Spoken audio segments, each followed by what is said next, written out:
বিশ্বাস কর খালাতো বোন, তুই ছাড়া আমার কেউ নাই, তোর ছাড়া আমি বাঁচতে পারবো না। তখন খালাতো বোন বললো সত্যি কি? আমি বললাম যে হ্যাঁ সত্যি খালাতো বোন।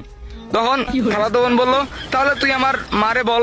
আর খালারে গিয়ে কইলাম খালা আপনার মেয়েরে আমি অনেক ভালোবাসি। যেহেতু আমার খালাতো বোন হন, মনে করেন যে খালাতো বোন যদি হয়, আমি যদি বিয়ে করি, সে তো আর বাইরে যেতেছে না, আমার কাছে থাকতেছে। আর আপনারও তো অনেকটা উপকার হবে যদি আপনার মেয়ে সবসময় আপনার চোখে চোখেই থাকে, কি বলেন? তখন আন্টি বললো হ্যাঁ ঠিক আছে বাবা, তোর সাথেই বিয়ে দিব যা।